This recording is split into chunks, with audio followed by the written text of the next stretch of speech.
Na palavra de Deus está escrito: de graça recebeste, de graça dai. Ajude-nos a compartilhar o Evangelho.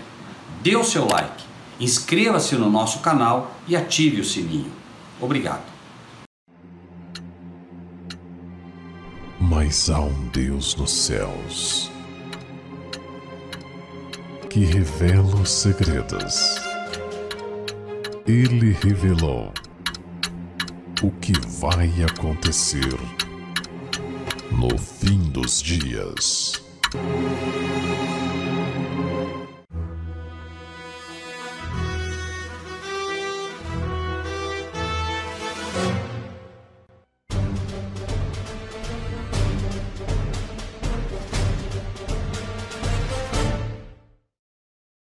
Laudato Si, parágrafo 83. E assim juntamos mais um argumento para rejeitar todo e qualquer domínio despótico e irresponsável do ser humano sobre as outras criaturas. Laudato Si, parágrafo 87. Louvado sejas, meu Senhor, com todas as tuas criaturas, especialmente o meu Senhor, o irmão Sol, o qual faz o dia e por ele nos alumia. E ele é belo e radiante com grande esplendor. De ti, Altíssimo, nos dá ele a imagem. Louvado sejas, meu Senhor, pela irmã Lua e pelas estrelas, que no céu formaste claras, preciosas e belas. Veja que aqui, aos poucos, o panteísmo vai tomando forma e se solidificando, à medida que a encíclica, através de toda uma filosofia anti-escriturística, vai ganhando a mente e a alma do leitor. Termos como irmão Sol, irmã Lua, mãe Terra, da crença dos pagãos egípcios adoradores do Sol, vai tomando forma e convencendo até de forma infantil e aparentemente inocente aqueles que, desavisados, rendem-se ao texto poético e sentimentalista. Loucura! Como se o meu irmão Sol e a minha irmã Lua fossem me enviar mensagens que só um escravo pudesse entender. Laudato Si, parágrafo 90. Deixamos de notar que alguns se arrastam numa miséria degradante, sem possibilidades reais de melhoria, enquanto outros não sabem sequer que fazer ao que têm. Ostentam vaidosamente uma suposta superioridade e deixam atrás de si um nível de desperdício tal que seria impossível generalizar sem destruir o planeta. Laudato Si, parágrafo 91. É evidente a incoerência de quem luta contra o tráfico de animais em risco de extinção, mas fica completamente indiferente perante o tráfico de pessoas, desinteressa-se dos pobres ou procura destruir outro ser humano de que não gosta. Laudato Si, parágrafo 93. O princípio da subordinação da propriedade privada ao destino universal dos bens e, consequentemente, o direito universal ao seu uso é uma regra de ouro do comportamento social e o primeiro princípio de toda a ordem ética social.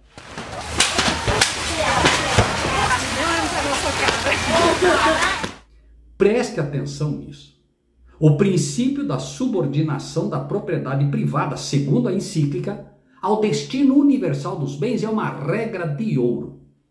O que você acha que irá acontecer com você quando você não aceitar que a sua casa, sua propriedade, deve ser subordinada ao destino universal dos bens? Os fenices estavam sendo operados, mas algo em construção, uma cena impressionante. Se você for um egoísta coletivo, segundo a encíclica, e não quiser repartir sua casa com aqueles que, preguiçosos ou arrogantes, acham que é direito deles apropriar-se do que é seu, inclusive usando de violência contra você e contra a sua família. Não, vamos lá. Ele é do MBL. Não sou nada, não sou nada. Ele é do MBL. Vaza! Vaza daqui! Vaza daqui! Vaza daqui!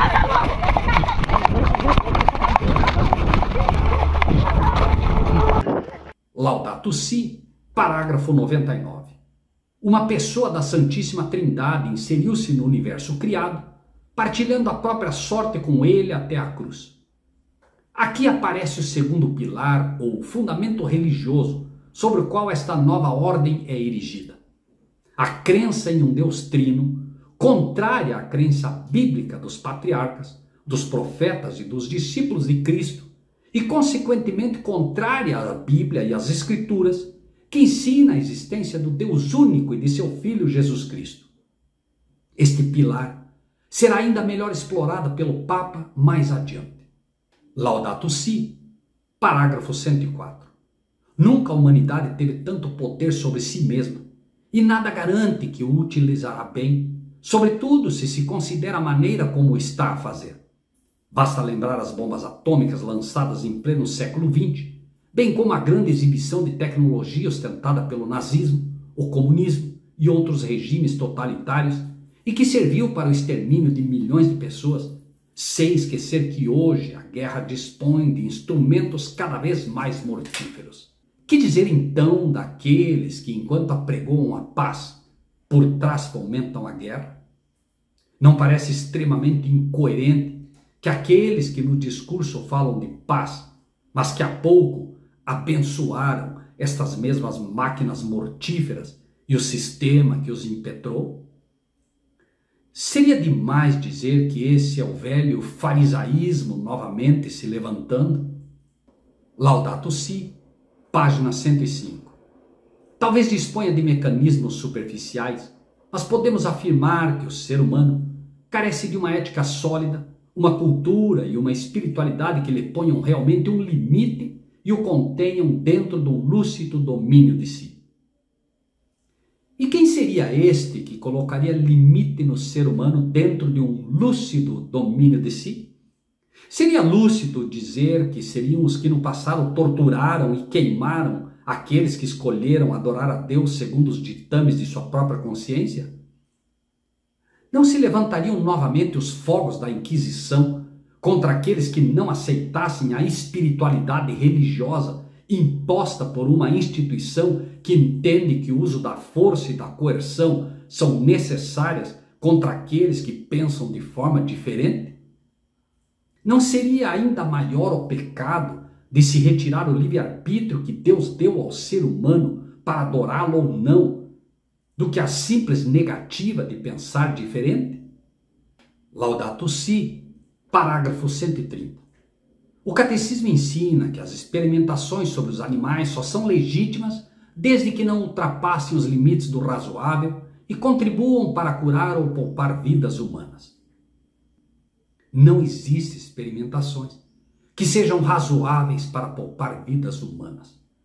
Deus nunca sancionou nenhum tipo de experimento desta natureza.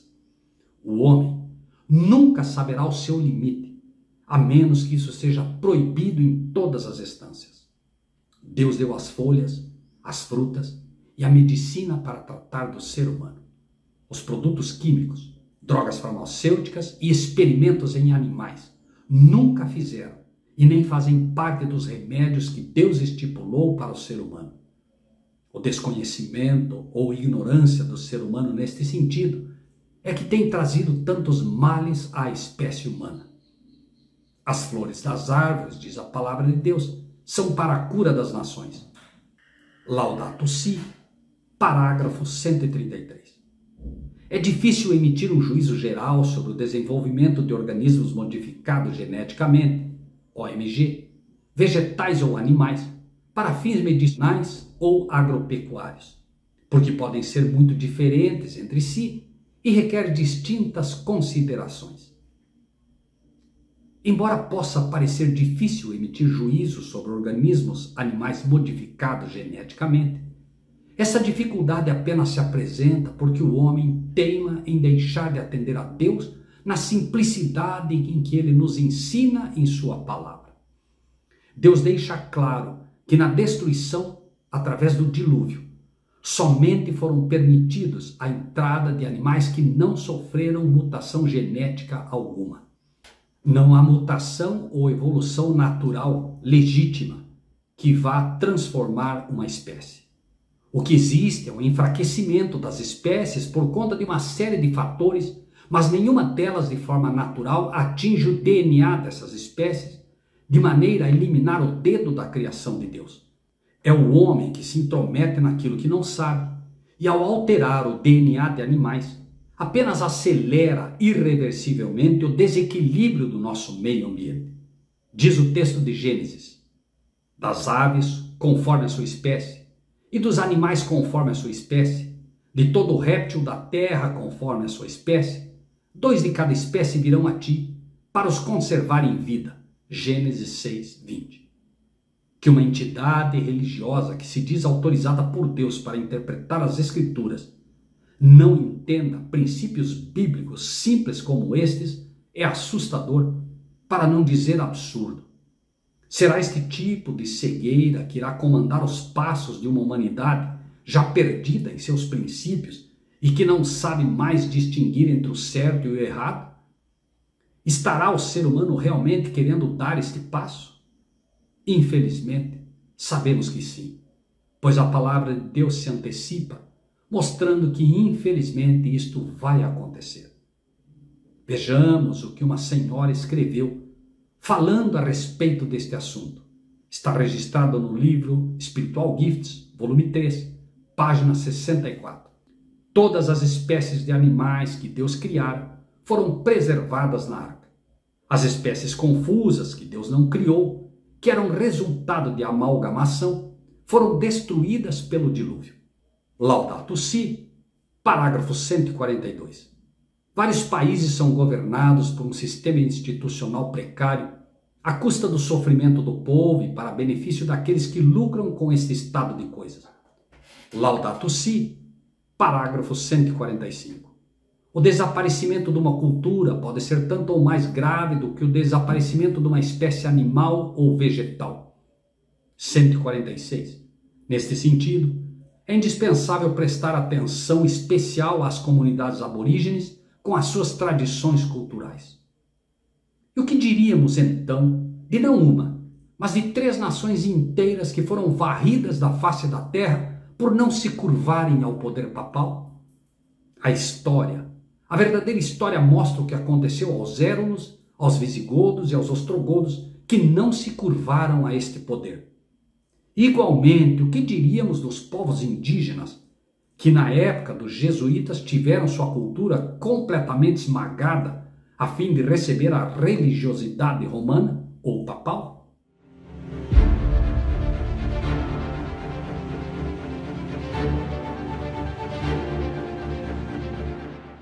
Em breve, mensagens como essa serão proibidas.